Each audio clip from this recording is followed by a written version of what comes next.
ಸರ್ವಮಂಗಲ ಮಾಂಗಲ್ಯೆ ಶಿವೆ ಸರ್ವಾರ್ಥ ಸಾಧಿಕೆ ಶರಣ್ಯೇ ತ್ರ್ಯಂಬಕೆ ಗೌರಿ ನಾರಾಯಣಿ ನಮೋಸ್ತುತೆ. ನಮಸ್ಕಾರ ಎಲ್ಲರಿಗೂ. ದೇವರು ಎಲ್ಲರನ್ನೂ ಚೆನ್ನಾಗಿಟ್ಟಿರಲಿ ಅಂತ ಪ್ರಾರ್ಥಿಸ್ತೀನಿ. ನಾಳೆ ಅಂದರೆ 30 ಏಪ್ರಿಲ್ಗೆ ಅಕ್ಷಯ ತೃತೀಯ ಇದೆ. ಅಕ್ಷಯ ತೃತೀಯ ಕ್ಷಯಿಸದಂತಹ ಸಮೃದ್ಧಿಯನ್ನು ತಂದುಕೊಡುವಂತಹ ಹಬ್ಬ. ಶಾಸ್ತ್ರದಲ್ಲಿ ಇದರ ಉಲ್ಲೇಖ ಕೂಡ ಇದೆ. ಈ ದಿನದ ಸೇವೆ, ಮಂತ್ರ, ಉಪಾಸನೆಗಳು ಮತ್ತು ಆರಾಧನೆಗಳು ನಮಗೆ ಕ್ಷಯಿಸದಂತಹ ಸಮೃದ್ಧಿಯನ್ನು, ಪುಣ್ಯಫಲವನ್ನು ತಂದುಕೊಡ್ತವೆ. ನಾಳೆ ನೀವು ಲಕ್ಷ್ಮೀನಾರಾಯಣರ ಜೋಡಿ ಸೇವೆಯನ್ನು ಮಾಡಬೇಕಾಗುತ್ತೆ. ಜೋಡಿ ಸೇವೆಯನ್ನು ಮಾಡುವಾಗ ಯಾವ ರೀತಿ ಅಭಿಷೇಕವನ್ನು ಮಾಡಬೇಕು, ಯಾವ ಮಂತ್ರಗಳನ್ನು, ಸ್ತೋತ್ರಗಳನ್ನು ಪಠಿಸಬೇಕು ಅಂತ ಈಗ ನೋಡೋಣ. ಅದರ ಜೊತೆಗೆ ಲಕ್ಷ್ಮೀ ಕುಬೇರ ಬೋಟಲಿಯನ್ನು ನಾಳೆ ನೀವು ಸಿದ್ಧಗೊಳಿಸಿ ಅದನ್ನು ಲಾಕರ್ನಲ್ಲಿ ಇಡಬೇಕು. ಇದರಿಂದ ನಮ್ಮ ಲಾಕರ್ನಲ್ಲಿ ಯಾವತ್ತೂ ಹಣ, ಧನ, ಸಂಪತ್ತು ತುಂಬಿರುತ್ತೆ. ಈಗ ನಾಳೆ ಬೆಳಿಗ್ಗೆ ಹೊತ್ತು ಬ್ರಹ್ಮ ಮುಹೂರ್ತದಲ್ಲಿ ನೀವು ದೇವರ ಪೂಜೆಯನ್ನು ಮುಗಿಸ್ಕೊಂಡು ಶ್ರೀ ಲಕ್ಷ್ಮೀನಾರಾಯಣರ ಮೂರ್ತಿ ನಿಮ್ಮ ಹತ್ರ ಇದ್ದರೆ ಅದರ ಮೇಲೆ ನೀವು ಅಭಿಷೇಕವನ್ನು ಮಾಡಿ, ಇಲ್ಲ ಅಂದರೆ ಲಕ್ಷ್ಮೀನಾರಾಯಣರ ಫೋಟೋವನ್ನು ಒಂದು ಮನೆಯ ಮೇಲೆ ಇಟ್ಕೊಂಡು ಅದರ ಮುಂದೆ ನೀವು ಸೇವೆಯನ್ನು ಮಾಡ್ಬೋದು. ಈಗ ಮೂರ್ತಿ ಇರೋರು ಲಕ್ಷ್ಮೀನಾರಾಯಣರ ಮೂರ್ತಿಗೆ ಪಂಚಾಮೃತದ ಅಭಿಷೇಕವನ್ನು ಮಾಡಬೇಕು. ಪಂಚಾಮೃತದ ಅಭಿಷೇಕದಲ್ಲಿ ಬಾಳೆಹಣ್ಣು, ಹಾಲು, ತುಪ್ಪ, ಸಕ್ಕರೆ, ಮೊಸರು ಮತ್ತು ಏಲಕ್ಕಿ ಪುಡಿ ಮತ್ತು ಗಸಗಸೆ ಇವುಗಳನ್ನೆಲ್ಲ ಮಿಕ್ಸ್ ಮಾಡಿಕೊಂಡು ಈ ಪಂಚಾಮೃತದ ಅಭಿಷೇಕವನ್ನು ಶ್ರೀ ಲಕ್ಷ್ಮೀನಾರಾಯಣರ ಮೂರ್ತಿಗೆ ಅಭಿಷೇಕವನ್ನು ಮಾಡಬೇಕು. ಇದರ ನಂತರ ಕಬ್ಬಿನ ರಸದ ಅಭಿಷೇಕವನ್ನು ನಾಳೆ ಮಾಡಬೇಕು. ಕಬ್ಬಿನ ರಸದ ಅಭಿಷೇಕವನ್ನು ಮಾಡುವಾಗ ಮತ್ತು ಪಂಚಾಮೃತದ ಅಭಿಷೇಕವನ್ನು ಮಾಡುವಾಗ ಶ್ರೀ ಸೂಕ್ತದ ಪಠನೆಯನ್ನು ಮಾಡಬೇಕು. ಇಲ್ಲಾಂದರೆ ಶ್ರೀ ವಿಷ್ಣು ಗಾಯತ್ರಿ ಮಂತ್ರ ಮತ್ತು ಲಕ್ಷ್ಮೀ ಗಾಯತ್ರಿ ಮಂತ್ರವನ್ನು ಪಠಿಸ್ಬೋದು. ಇಲ್ಲಾಂದರೆ ಶ್ರೀ ಲಕ್ಷ್ಮೀನಾರಾಯಣಾಯ ನಮಃ ಈ ಮಂತ್ರವನ್ನು ಕೂಡ ನೀವು ಪಠಿಸುತ್ತಾ ಅಭಿಷೇಕವನ್ನು ಮಾಡ್ಬೋದು.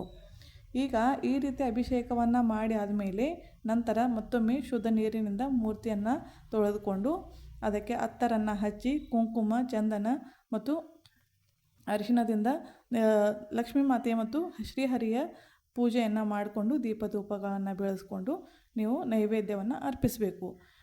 ಫೋಟೋ ಇರೋರು ಫೋಟೋವನ್ನು ಸ್ವಚ್ಛವಾಗಿ ಗುಲಾಬ್ ಜಲ್ನಿಂದ ಒರೆಸ್ಕೊಂಡು ಎರಡೂ ದೇವರಿಗೂ ಅರಿಶಿಣ ಮತ್ತು ಕುಂಕುಮವನ್ನು ಹಚ್ಕೊಂಡು ಶ್ರೀಹರಿಗೆ ಚಂದನವನ್ನು ಹಚ್ಚಬೇಕು. ದೇವಿಗೆ ಅರಿಶಿಣ ಕುಂಕುಮವನ್ನು ಹಚ್ಕೋಬೇಕು, ಅತ್ತರನ್ನು ಹಚ್ಕೋಬೇಕು, ಹಾರವನ್ನು ಹಾಕಬೇಕು, ದೀಪಧೂಪಗಳನ್ನು ಬೆಳೆಸ್ಕೊಂಡು ಅದರ ಮುಂದೆ ನೀವು ಸೇವೆಗೆ ಕೂಡಬೇಕು.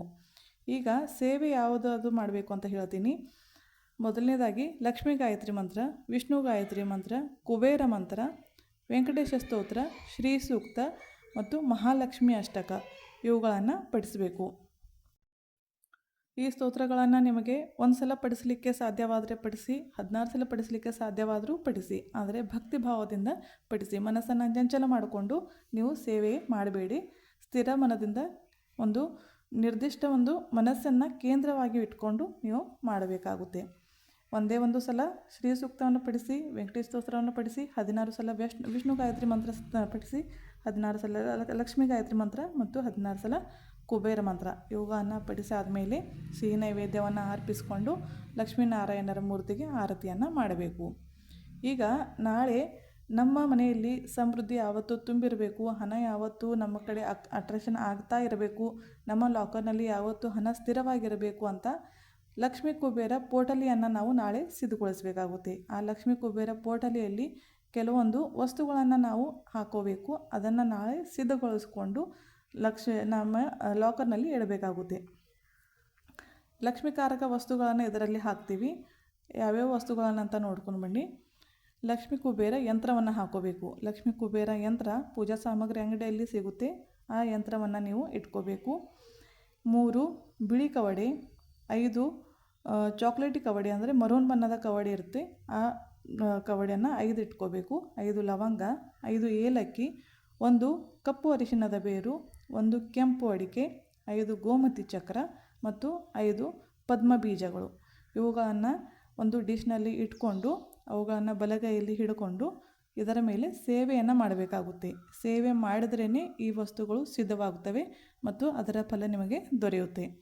ಈಗ ಈ ಸೇವೆಯನ್ನು ಮಾಡುವಾಗ ಬಲಗೈಯಲ್ಲಿ ಈ ಎಲ್ಲ ಸಾಮಗ್ರಿಗಳು ಇಡುವಂತಹ ಒಂದು ಪ್ಲೇಟನ್ನು ನೀವು ಇಟ್ಕೊಂಡು 16 ಸಲ ವಿಷ್ಣು ಗಾಯತ್ರಿ ಮಂತ್ರ ಪಠಿಸಬೇಕು, 16 ಸಲ ಲಕ್ಷ್ಮೀ ಗಾಯತ್ರಿ ಮಂತ್ರ, 16 ಸಲ ಕುಬೇರ ಮಂತ್ರ, 16 ಸಲ ಶ್ರೀ ಸೂಕ್ತ, 16 ಸಲ ವೆಂಕಟೇಶ ಸ್ತೋತ್ರ ಇವುಗಳನ್ನು ತಪ್ಪದೆ ನೀವು ಪಠಿಸಲೇಬೇಕು. ಈ ಸ್ತೋತ್ರಗಳನ್ನು ಮಂತ್ರಗಳನ್ನು ಪಠಿಸಿ ಆದಮೇಲೆ ಈ ಎಲ್ಲ ಸಾಮಗ್ರಿಗಳನ್ನು ಒಂದು ಕೆಂಪು ಬಣ್ಣದ ಪೋಟಲಿಯಲ್ಲಿ ಹಾಕಬೇಕು. ಪೋಟಲಿ ಅಂದರೆ ಇವೆಲ್ಲ ಸಾಮಗ್ರಿಯನ್ನು ಹಾಕುವಂಥ ಒಂದು ಬಟವೆ ಅಂತ ಸಿಗುತ್ತೆ, ಅಂತಹ ಬಟವೆಯಲ್ಲಿ ಇದನ್ನು ಹಾಕೋಬೇಕು. ಮತ್ತು ಶ್ರೀ ಲಕ್ಷ್ಮೀನಾರಾಯಣರ ಪಾದದಲ್ಲಿ ಇದನ್ನು ಅದೊಂದು ದಿನ ಇಟ್ಕೋಬೇಕು. ಅದೊಂದು ದಿನ ಇಟ್ಕೊಂಡು ರಾತ್ರಿ ಎಲ್ಲ ಆದಮೇಲೆ ಮರುದಿನ ಬೆಳಿಗ್ಗೆ ನೀವು ಮತ್ತೊಮ್ಮೆ ಲಕ್ಷ್ಮೀನಾರಾಯಣರ ಫೋಟೋ ಅಥವಾ ಮೂರ್ತಿಗೆ ಮತ್ತೊಮ್ಮೆ ದೀಪಧೂಪವನ್ನು ಬೆಳಗಿಸ್ಕೊಂಡು ಈ ಪೋಟಲಿಯನ್ನು ನೀವು ಲಾಕರ್ನಲ್ಲಿ ಇಟ್ಕೋಬೇಕು. ಈ ಪೋಟಲಿಯಲ್ಲಿ ನಾವು ಪಠಿಸಿದಂತಹ ಮಂತ್ರ ಮತ್ತು ಸ್ತೋತ್ರಗಳ ಶಕ್ತಿ ಅದರಲ್ಲಿ ಇಳಿದಿರುತ್ತೆ, ಅದರಿಂದ ಇದು ಚಾರ್ಜ್ ಆಗಿರುತ್ತೆ. ಈ ಪೋಟಲಿಯನ್ನು ನೀವು ಇಟ್ಕೊಂಡ್ರೆ, ಅದು ಅಕ್ಷಯ ತೃತೀಯ ದಿನವೇ ಸಿದ್ಧಗೊಳಿಸಿದಂತಹ ಪೋಟಲಿಯನ್ನು ನೀವು ಲಾಕರ್ನಲ್ಲಿ ಇಟ್ಕೊಂಡ್ರೆ ನಿಮಗೆ ಕ್ಷಯಿಸಿದಂತಹ ಸಮೃದ್ಧಿ ಲಭಿಸುತ್ತದೆ. ನಾಳೆ ತಪ್ಪದೆ ಈ ಸೇವೆಗಳನ್ನು ಮಾಡಿ ನೋಡಿ. ನಿಮ್ಮ ಮನೆಯಲ್ಲಿ ಯಾವತ್ತೂ ಹಣ ಕಡಿಮೆ ಬೀಳೋದಿಲ್ಲ, ಧನದ ಕಡಿಮೆ ಬೀಳೋದಿಲ್ಲ. ಧನ ಧಾನ್ಯ ಸಮೃದ್ಧಿ ಅಷ್ಟೈಶ್ವರ್ಯ ನಿಮ್ಮಲ್ಲಿ ತುಂಬಿರುತ್ತೆ. ಶುಭವಾಗಲಿ. ಬೈ. Take care.